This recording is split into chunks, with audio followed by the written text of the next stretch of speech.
উদ্বার মাই খাইলাম, সাইবার মাই খাইলাম। আমি নবী যদি চেয়ারে বসে থাকি আর ওই পাশে যদি আপনার ফেরেশতারা আমার উম্মতের বাইন্দে বাইন্দে জাহান্নামে নিয়ে যায়,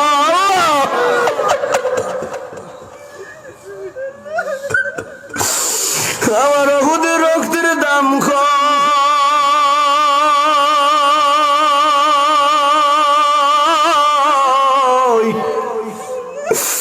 আমার তাইবে রক্ত বৃত হবে রে।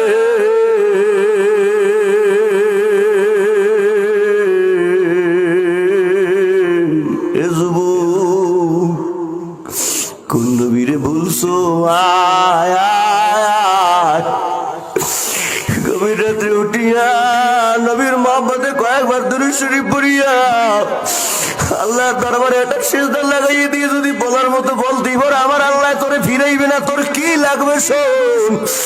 আমার আল্লাহর কাছে বলবি, আমার আল্লাহর কাছে চাবি, আমার আল্লাহর কাছে বললে আমার আল্লাহ ফিরায় না।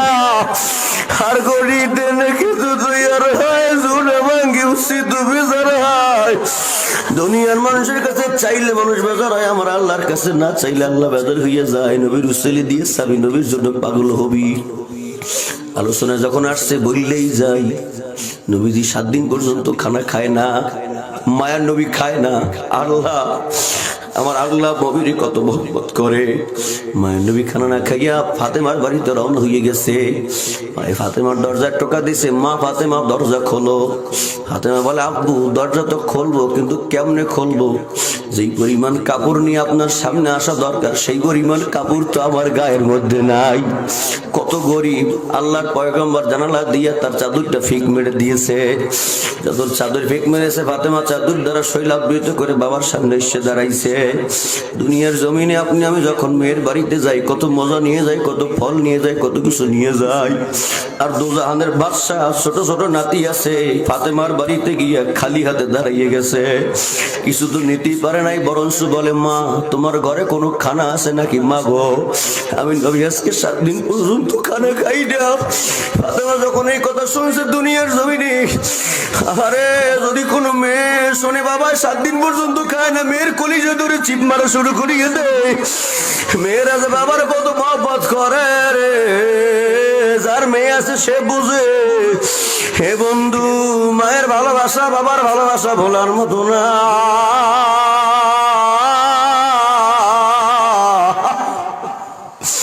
এখানে অনেক যুবকেরা আছো, মায়ের কষ্ট দাও, বাবারে কষ্ট দাও। সাবধান বন্ধু, মায়ের কষ্ট দিস না, বাবারে কষ্ট দিস না।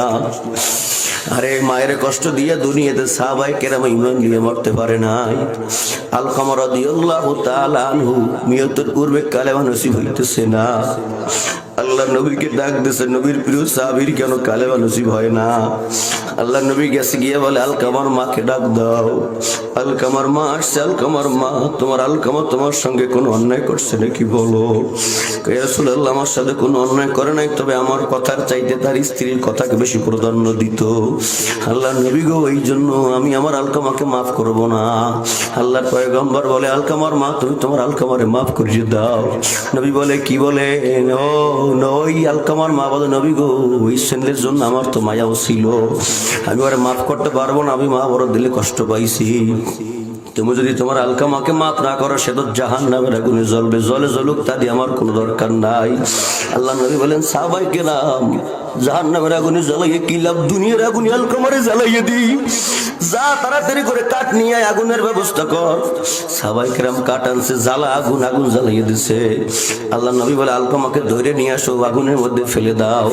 যখন আলকামাকে আগুনের মধ্যে ফেলে দেবে রে, আলকামার মা হাউ মাউ করে কান্না করে বলে ইয়া রাসূলুল্লাহ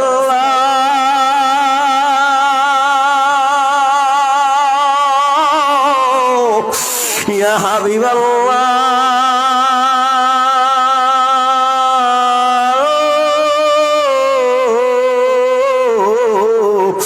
আমি আমার আলকামারে মাফ করে দিলাম, আলকামার উপরে আমার কোনো দাবি না। আল্লাহ এ যুবক, এ ভাই, এ মা, এ বোন ভালো করে শোনো, আল্লাহ নিজের গরিব মা বাবার খেদমত করতে বলছে। ওই জন্য ছোট্ট একটা অকেয়া বললে যায়, এটা অকেয়া বাস্তব জীবন, সব আজ কেতাবে লেখা থাকে না, কি বলেন ঠিক নেবে ঠিক? 5-7 বছর আগে ইন্টারনেট যারা ব্যবহার করো যুবক, এখনো সার্চ দিলে পাইতে পারো।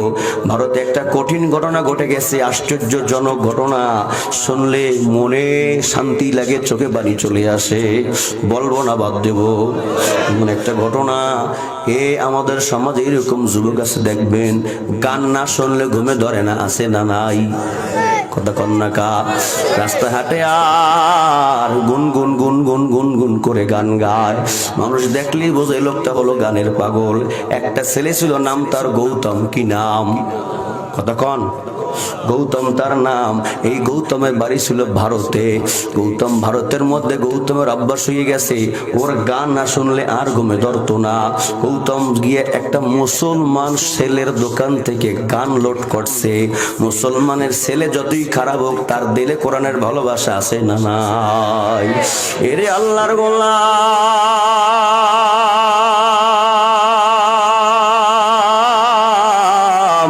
হে যুবক ভাইরা গো, বৃদ্ধ বাবাজিরা গো, আমার দিকে তাকাও, কপালটা খুললে দিতে আল্লাহ পারে কি পারে না? জোরে বলো। হে যুবক, ওই যুবক মুসলমানের ছেলের দোকান থেকে গান লোড করছে। কোন ফাঁকে মুসলমানের ছেলে এক ফোল্ডারে গজলও আছে এবং কোরআন তেলাওয়াতও আছে। গানের সঙ্গে 10 পারা কোরআন তার মোবাইলের মেমোরির মধ্যে ঢুকে গেছে। মেমোরির মধ্যে যখন ঢুকে গেছে, ওই হিন্দুর ছেলে তো আর কোরআনের অত মর্ম বোঝে না। রাত্রে শুয়ে শুয়ে শুয়ে শুয়ে গান শুনতেছে। হঠাৎ করে একটা গান পর কয়েকটা গান বাজার পর চোখে একটু ঘুম ঘুম ভাব চলে আসছে। হঠাৎ করে হিন্দুর সন্তান গৌতম দেখলো তার কানের কাছে বেজে উঠলো আলিফ লাম মিম, যালিকাল কিতাবু লা রাইবা ফীহি হুদাল লিল মুত্তাকিন। এত মধুর তেলাওয়াত শুনিয়া, আরে এই ছেলে তো আবু জাহেলের মতো অন্যায় করে নাই। কোরআনের এত বরকত। আবু জাহিল তার সাথীদের কাকা, খবরদার কেউ মুহাম্মদের কোরআন শুনতে যাবি না। সিদ্ধান্ত দিয়া রাত্রে যখন আমার নবী কোরআনে টান দিছে রে, আবু লাহাব চিন্তা করে আবু জাহেল তো আসবে না, আমি যাই। উতবা চিন্তা করে কেউ আসবে না, আমি যাই, কারণ এত কোরআনের মজা, এত কোরআনের তেলাওয়াতের মধ্যে মজা। এই একরা মাদ্রাসায় কি তেলাওয়াত হয় বুঝলি না, চিনলি না, জানলি না। তামাম দুনিয়ার মধ্যে কোরআন এমন এক বরকতের কোরআন, যে কোরআন দেখলো সব হাত দিয়ে ধরলো সব সুবহানাল্লাহ। এমন কোন কিতাব নাই যেটা ধরলে দেখলে সব হয়, পড়লে কোনো সব হয়। আর কোরআনের অক্ষর জয় রমজান মাস আসতেছে, যদি শুধু বলো আলিফ, একটা অক্ষর বলার সঙ্গে সঙ্গে আমলনামায় 70টা নেকি জমা হয়ে যাইবে। বন্ধুরা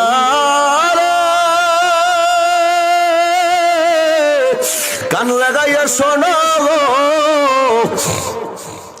আবু জাহিল চিন্তা করছে কেউ তো আসবে না, আমি যাই, কারণ মুহাম্মাদের তেলাওয়াতে এত মজা লাগে।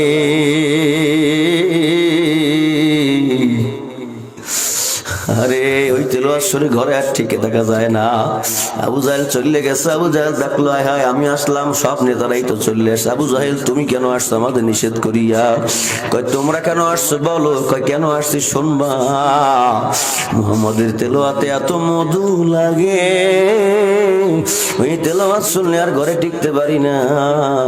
আবু জাহেল বলে কোরআনের তেলাওয়াত শুনে তোমাদের দিল যত জ্বলে, চাইতে তার চাইতে বেশি আমি আবু জাহেলের দিল জ্বলে। এই জন্য বন্ধুরা, ছেলেটা যখন শুনলো কোরআনের আয়াত দেখে ভালোই তো লাগে। ওই দিন থেকে এখন নিয়মিত কোরআন পড়া শুরু করে দিছে। হেডফোন লাগাই এখন আর গান শোনে না, আস্তে আস্তে আস্তে আস্তে কোরআন শুনতেছে। মাওলা যদি কবুল করে তাইরে কেমনে কবুল করবেন বলা যায় না, কি বলেন ঠিক নেবে ঠিক? অনেক কিছুই সম্ভব, আল্লাহ কবুল করলে সব সম্ভব। তুমি আর আমি তো বুঝি না, আমাদের বুঝি আসে না। সন্তান কোরআন শুনতেছে শুনতেছে শুনতেছে শুনতেছে, করতে করতে করতে করতে করতে 6 মাস পার হইয়া যায়। আল্লাহ ওরে কবুল করবে। 6 মাস পরে ওইটা শুনতে শুনতে শুনতে শুনতে ওই বান্দা ওই গৌতম এখন 10 পারা কোরআনের হাফেজ হয়ে গেছে। নারায়ে তাকবীর। হিন্দুর সন্তান 10 পারা কোরআনের হাফেজ। তুমি আমি 10টা সূরাইতে মুখস্থ করতে পারি নাই, কি বলেন ঠিক না ঠিক? আল্লাহ বলেন আর রহমান আল্লামাল কোরআন খালাকাল ইনসান আল্লামাহুল বায়ান। আল্লাহ রহমান, কোনো সন্দেহ নাই। এরপরে বললেন আল্লামাল কোরআন, শিখাইলেন কোরআন। খালাকাল ইনসান, বানাইলেন মানুষ। আমরা দেখি দুনিয়াতে মানুষ আসে, তারপরে 5-6 বছর বয়স হয়, এরপরে শিখে, কি বলেন ঠিক না ঠিক? কিন্তু আল্লাহ বললেন যে না, আমি আল্লাহ শিখাইলাম কোরআন, তারপরে বানাইলাম মানুষকে। ব্যাপারটা কেমন? কয় দুনিয়ার মধ্যে বলে অমুকের 2টা ছেলের একটা মানুষ হয়েছে আর একটা মানুষ হয় নাই। তার মানে হইলে যে মানুষ হয় নাই। বলছে কেন? কয় তার মধ্যে মনুষ্যত্ব নাই। মানুষ হওয়ার জন্য যতগুলো গুণ আছে এই গুণগুলা তার মধ্যে নাই, কি বলেন ঠিক না ঠিক? তাহলে কি হয়ে গেল? কয় মনুষ্যত্ব তৈরি করার জন্যই তো স্কুল বলো, কলেজ বলো, মাদ্রাসা বলো, ভার্সিটি বলো, যা আছে সব বলো। এখন বাস্তবের সঙ্গে মিলাইয়া নাও, আসল মানুষ কোথায় তৈরি হয় আপনাদের কাছে জানতে চাই। প্রকৃত পক্ষের মানুষ কোনোদিন দাঁড়িয়ে প্রস্তাব করতে পারে নাকি? কথা কন না কা? প্রকৃত পক্ষের মানুষ ঘুষ খাইতে পারে না, সুদ খাইতে পারে না, মা বাবারে বৃদ্ধাশ্রমে রাখতে পারে না। তাইলে দুনিয়ার শিক্ষা যেখানে আপনি আমি যাই সেখানে এই শিক্ষাই হয়। আপনারা জেনারেল পড়ুয়ারা রাগ করিয়েন না। অ্যাডভোকেট ছেলে মেয়ের সন্তান বৃদ্ধাশ্রমে আছে না নাই? পটুয়াখালী দঙ্কির মঙ্গ বৃদ্ধাশ্রম আছে। পটুয়াখালী ব্রিজটা পার হই হাতের বামে ওদিক থেকে আসতে দেখবেন লেখা, বড় করে লেখা দক্ষিণবঙ্গ বৃদ্ধাশ্রম। সেখানে দেখবেন অ্যাডভোকেটের বাবা আছে, 7 তলা বিল্ডিং এর মালিকের বাবাও আছে। দুঃখের ব্যাপার, একজন ইমাম সাহেবের বাবাকেও পাওয়া যায় না। কথা কোন ঠিক কিনা বলেন? আল্লাহর বান্দারা তাহলে কেমন হয়ে গেল? কয় আসল শিক্ষা সেখানে দেওয়া হয়। আমি কলেজের কথা বলবো না, আমি মাদ্রাসার কথা বলবো না।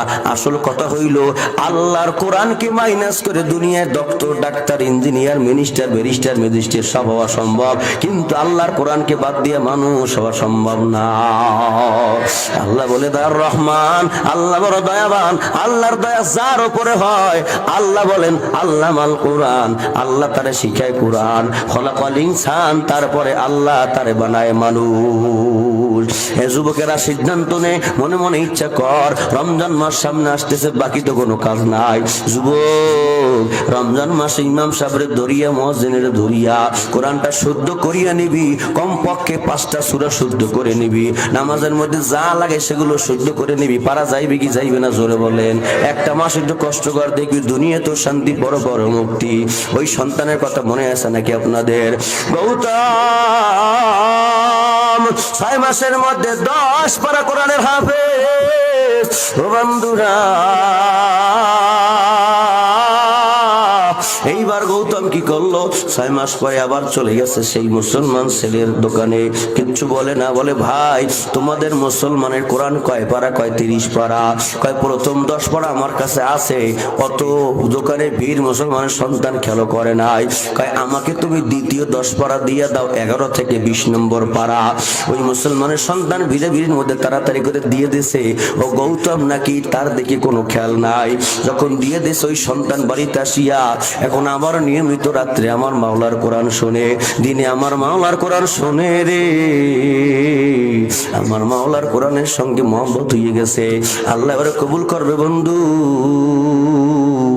6 মাসের ব্যবধানে বান্দা আরো 10 পারা, মোট 20 পারা কোরআনের হাফেজ। নারায়ে তাকবীর।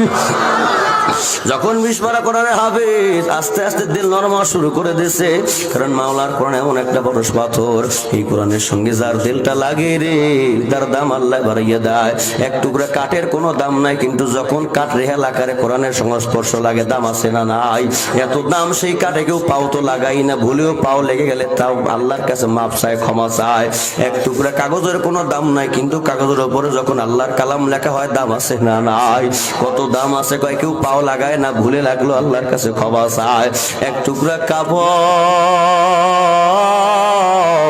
কাপড়ের কোনো দাম নাই বন্ধু, কিন্তু কাপড় টুকরা যখন জুজদান আকারে কোরআনের সঙ্গে লেগে যায়, দামটা আল্লাহ এত বাড়াইয়া দেয়, ওটা সবাই বুকে নেয়।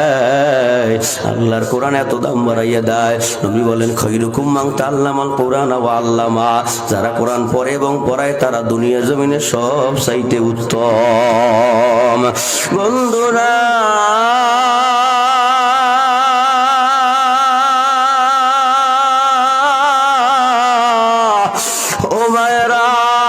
কাজটা বাদ দিয়া মাইকের দিকে কানটা লাগাইয়া দাও রে। ওই গৌতম এখন 12 মাসে 10 পারা কোরআনের হাফেজ হয়ে গেছে। 6 মাস পর আবার সেই দোকানে গেছে, কোনো কিছু বলে না। যে বলে ও ভাই, তোমাদের 30 পারা কোরআনের লাস্টের 10 পারা আমার মোবাইলে ঢুকাইয়ে দাও। এইবার মুসলমানের ছেলে টনক নড়িয়ে গেছে, কিরে ও তো আরো 20 পারা কোরআন নিয়ে গেছে, এইটা নিয়ে কি করে? অত কিছু নাই, মনে মনে রাখছে। ওই হিন্দুর সন্তান নিয়ে 6 মাস বসে পড়তে পড়তে করতে করতে করতে করতে আমার মাওলার পুরো 30 পারা কোরআন মুখস্থ করে ফেলছে। একদিন রাত্রে যখন এখন তিনি কোরআনের হাফেজ, হঠাৎ দিলের মধ্যে ভালোবাসা, হারে কোরআন এত মধুর কোরআন, এই কোরআনের সঙ্গে তো সম্পর্ক লাগাইয়ে দিলাম। এই কোরআন যদি এত সুন্দর হয় রে, কোরআন যার উপরে নাজিল হয়েছে না জানি তিনি কত ভালো মানুষ ছিল। রাত্রি ঘুমিয়ে গেছে, হঠাৎ করিয়া যুবক স্বপ্নের মধ্যে দেখতেছে, যুবক তার ঘরের মধ্যে শোয়া, ঘরটার মধ্যে বড় অন্ধকার। হঠাৎ করে দেখে, স্বপ্নের মধ্যে দেখতেছে কে জানো তার ঘরের মধ্যে আগমন করেছে। মাথায় পাগড়ি, নুরানি উজালা চেহারা, ওই রকম চেহারা জীবনে আর কোনোদিন দেখে নাই। ধবধবে সাদা পোশাক পরা মানুষ, দাড়িগুলো খুব সুন্দর, হাতে একটা লাঠি নিয়া ওই গৌতমের কাছে আসিয়া বলে,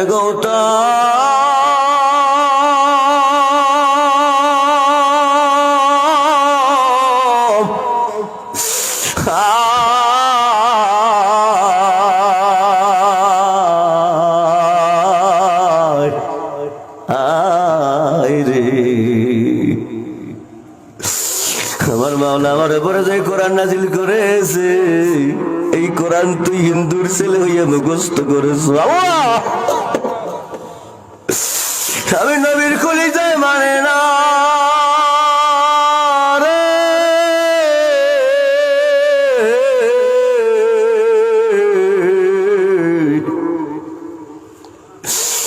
তুই হাত দে কালেমা পড়। স্বপ্নের ঘরে আমার নবী গৌতমের কালেমা পড়াইয়া দেয়। হঠাৎ করে গৌতমের ঘুম ভেঙে যায়, তাকিয়ে দেখে রুমটার মধ্যে অন্ধকার, কিন্তু রুমের মধ্যে এত সুগন্ধি। জীবনে কত সেন্ট ব্যবহার করছে রে যুবক, নবীর চিনলি না? আর্জেন্টিনার পাগল হইলি, ব্রাজিলের পাগল হইলি, সাকিব খান সাকিব আল হাসানের পাগল হইলি রে। নবীর জন্য যদি একটু পাগল হইতি,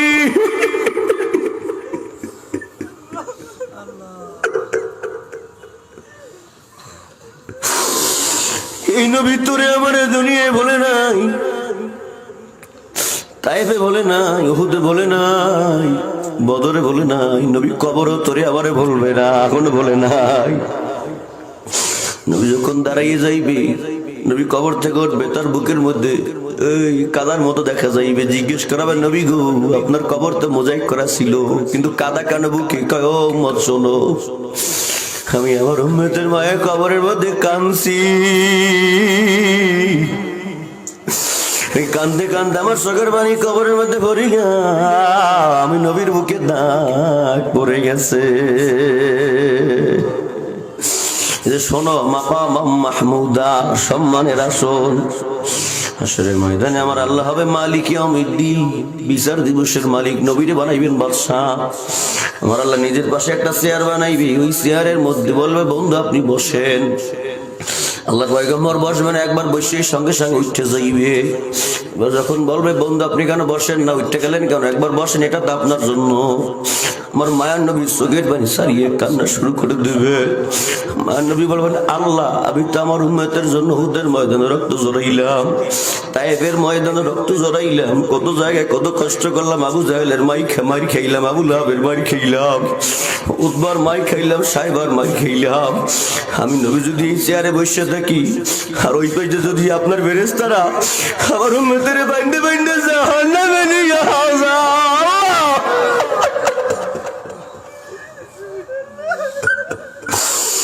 আমার ওহুদের রক্তের দাম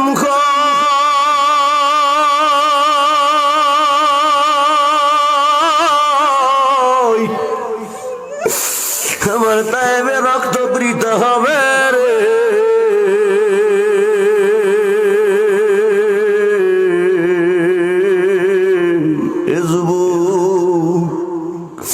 কোন নবীরে বলছো আয় আয়, গভীর রাত্রে উঠিয়া নবীর মহব্বতে কয়েকবার দুরূদ শরীফ পড়িয়া আল্লাহর দরবারে একটা সিজদা লাগাইয়ে দিয়ে যদি বলার মতো বলতেই পারো আমার আল্লাহ তোরে ফিরাইবে না, তোর কি লাগবে শোন।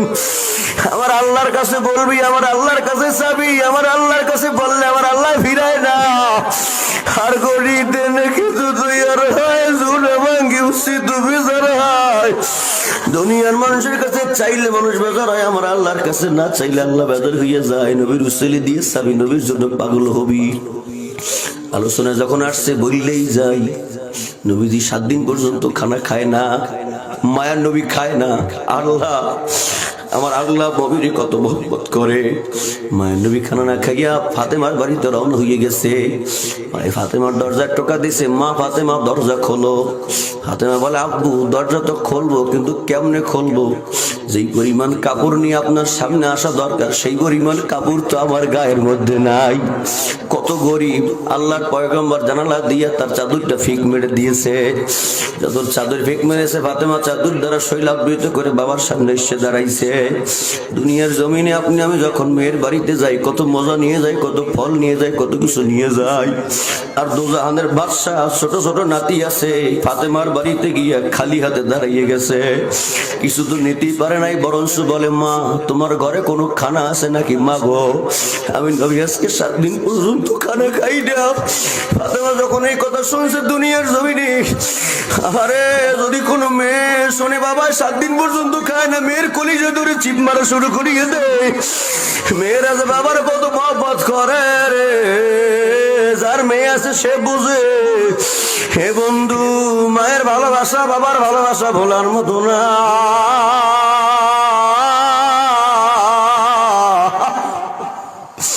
এখানে অনেক যুবকেরা আছো, মায়ের কষ্ট দাও, বাবারে কষ্ট দাও। সাবধান বন্ধু, মায়ের কষ্ট দিস না, বাবারে কষ্ট দিস না। আরে মায়ের কষ্ট দিয়ে দুনিয়াতে সাহাবায়ে কেরাম ঈমান নিয়ে মরতে পারে নাই। আলকামা রাদিয়াল্লাহু তাআলা আনহু মিয়তের পূর্বে কালেমা নসিব হইতেছে না। আল্লাহ নবীকে ডাক দিয়েছে, নবীর প্রিয় সাহাবীর কেন কালেমা নসিব হয় না? আল্লাহ নবী গেছে গিয়ে বলে আলকামার মাকে ডাক দাও। আলকামার মা আসছে, আলকামার মা তোমার আলকামা তোমার সঙ্গে কোনো অন্যায় করছে নাকি বলো? ইয়া রাসূলুল্লাহ আমার সাথে কোনো অন্যায় করে নাই, তবে আমার কথার চাইতে তার স্ত্রীর কথাকে বেশি প্রাধান্য দিত। আল্লাহ নবী গো এই জন্য আমি আমার আলকামাকে মাফ করব না। আল্লাহর পয়গম্বর বলে আলকামার মা তুমি তোমার আলকামারে মাফ করিয়ে দাও। নবী বলে কি বলে? ওই আলকামার মা বলে নবী গো ওই ছেলের জন্য আমার তো মায়াও ছিল, আমি ওরে মাফ করতে পারবো না, আমি মা বড় দিলে কষ্ট পাইছি। তুমি যদি তোমার আলকামাকে মাফ না করো সে তো জাহান্নামের আগুনে জ্বলবে, জলে জ্বলুক তা দিয়ে আমার কোনো দরকার নাই। আল্লাহ নবী বলেন সাহাবায়ে কেরাম জাহান্নামের আগুনে জ্বালাইয়ে কি লাভ, দুনিয়ার আগুনে আলকামারে জ্বালাইয়ে দিই। যা তাড়াতাড়ি করে কাঠ নিয়ে আগুনের ব্যবস্থা কর। সাহাবায়ে কেরাম কাঠ আনছে, জ্বালা আগুন, আগুন জ্বালাইয়ে দিছে। আল্লাহ নবী বলে আলকামাকে ধরে নিয়ে আসো, আগুনের মধ্যে ফেলে দাও। যখন আলকামাকে আগুনের মধ্যে ফেলে দেবে রে, আলকামার মা হাউ মাউ করে কান্না করে বলে ইয়া রাসূলুল্লাহ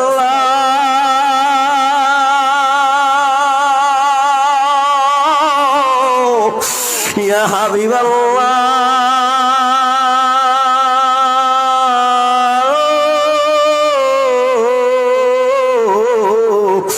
আমি আমার আলকামারে মাফ করে দিলাম, আলকামার উপরে আমার কোনো দাবি না।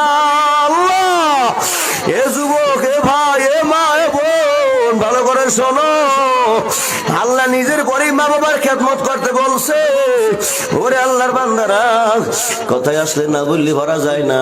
মা ছোটবেলায় বাবা মারা গেছে, একটা মাত্র ছেলে রেখে গেছে। ছেলেটাকে মা তিলি তিলি বড় করছে মানুষের বাড়িতে ভিক্ষা করিয়া। ছেলে এখন বড় হয়ে গেছে, ছেলেকে বিবাহ করানো দরকার। এই যে মা বাবা রস করতেছি, তাকাইয়ে দেখেন কত বিরুদ্ধরা চোখের বাড়ি ফেলাইয়া দিছে। বৃদ্ধরা মায়ের কবরে শোয়াইছে, বাবার কবরে শোয়াইছে। কার জানি মা কবর থেকে ডাইকে বলে, বাবা আমি মায়ের জন্য দোয়া কর। ওই চরমন্তাজ ইকরা মসজিদ ইকরা মাদ্রাসার মাহফিলি, আরে নুরুজ্জামান সাহেব দোয়া করবে, তার সঙ্গে দোয়া কর, কারণ আমি মায়ের কবরে রাখি, তুই যে চলিয়ে গেছ। কত আয়লার পানি গেল, কত সিডরের পানি গেল, তবু আমি মায়ের কবরে রাখুন নেবে না। আল্লাহর কাছে দোয়া কর, আল্লাহ যেন আমার কবর আযাবকে মাফ করিয়ে দে। এ যুবক, মায়ের কষ্ট দাও, বাবারই কষ্ট দাও, জিজ্ঞেস কর যার মা নাই। আমি একদিন একজন আরে জিজ্ঞেস করতেছি, কাকু আপনার তো মা নাই কিন্তু আপনার তো বাবাও নাই, কেমন লাগে? বাবা কি জিজ্ঞেস করো, আমার কপাল তো শান্তি সেই দিনে চলে গেছে, সেই দিন আমার মা আমারে ছাড়িয়ে গেছে।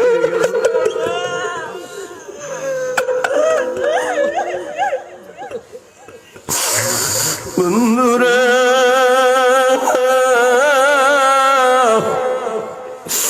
সরমন্তাজের মানুষ আর সবাই কিনা হায়াত পাই কিনা জানি না রে, বললা যাই আসল জায়গায় ভুল করিস না।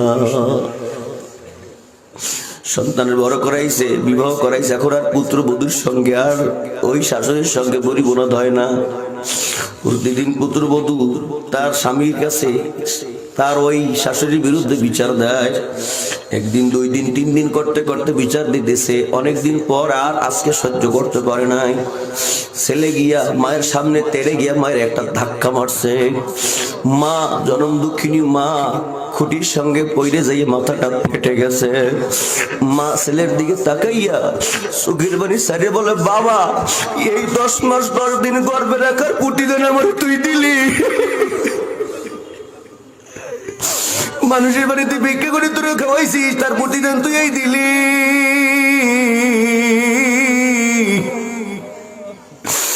ছেলে কোনো কথা বলে না, মাকে আলাদা করে থাকতে দিচ্ছে। মা আলাদা করে থাকে। একদিন, কয়েকদিন পর ওই ছেলে বাড়িতে আসছে। ছেলে এইবার তার স্ত্রীকে ডাকাডাকি করে, দেখে স্ত্রী সারা শব্দ করে না। জানালার কাছে গিয়ে বলে, কি গো বলো না। জানালা ফাঁক করে দেখে যে তার স্ত্রী তার ওই ছেলেকে বুকে নিয়ে ঘুমিয়ে রইছে। যখন দেখতেছে, এত চিল্লা চিল্লি করি যখন শোনে না, এবার ছেলের মধ্যে একটু জ্ঞান ফিরে আসছে। আহারে, আমি তো বেঁচে আছি, আমার ছেলের সব দায়িত্ব আমি নিছি। আমার স্ত্রী ঘুমিয়ে রয়েছে, আমার ডাক শোনে না, অথচ আমার বাবাও তো আমার ছোট্ট ডাকেই মারা গেছে। আর আমার মা তো আমার তিলি তিলি মানুষের বাড়িতে কাজ করে বড় করছে। আমার মা আমার জন্য কত কষ্টে, ওই মায়ের আমি মারছি। ওই মায়ের কাছে মাপ চাইলে মনে হয় আমার জাহান্নাম ছাড়া উপায় হবে না। আল্লাহ, আরে দৌড় দিয়ে মায়ের দরজার সামনে গেছে। মা তো, আরে মা, সন্তানের কথার সাথে মায়ের এমন একটা কালেকশন। মার ঘুম ভেঙে গেছে, মায়ের দেখে সন্তান তার দিকে তেড়ে আসতেছে। সন্তানকে আসতে দেখিয়ে মা জানালা ফাঁক দিয়ে বলে, হাউ মাউ করে কান্না শুরু করছে আর বলছে, বাবা তুই আমার কাছে আসিস না। বাবা তুই বিশ্বাস কর, তোর বউর সঙ্গে আমার আর কোনো ঝগড়া হয় নাই, তোর বউকে আমি মারিও নাই, তোর বউর সঙ্গে আমি কোনো কথা বলি নাই। বাবা তুই আমার আর মারিস না। আরে হে যুবক, ভালো করে বুঝিও। আরে সন্তান মায়ের দরজার সামনে গিয়ে বলছে, মা দরজাটা খোলো। মায় বলে, না দরজা খুলবো না। মা দরজা খোলো, আমি তোমারে মারবো না। মায় বলে, না তুই আমারে মারবি। মা আমি মারবো না, দরজা খোলো। ওরে বন্ধুরা, আল্লাহ পাক রব্বুল আলামিন দুনিয়ার জমিন আপনার আমারে কেমন মানুষ বানাই দেন। আরে সন্তানটা কেমন, যখন মা বললেন না তুই আমারে মারবি, কয় না মা তুই দরজা না খোলো, আমি কিন্তু দরজা ভেঙে ভিতরে ঢুকবো। মায় মনে করছে দরজা ভাঙলে মনে হয় রাগ বেশি করবে, আমারে মারবে। সন্তান তো কি হয়েছে, দরজাটা খুলিয়া দেবো। দরজা খুলিয়া ও আমারে মারার আগে আমি ওর পাও দুইটা জড়িয়ে ধরবো। আমি ওর পাও দুইটা জড়িয়ে ধরে ওর কাছে মাপ চাইবা। মায়ের সিদ্ধান্ত নিয়ে যখন দরজা খুলে দিয়েছে, সন্তানটা হামাগুড়ি দিয়ে মায়ের পাও দুইটা জড়াইয়া ধরিয়া মায়ের বলে, মা গো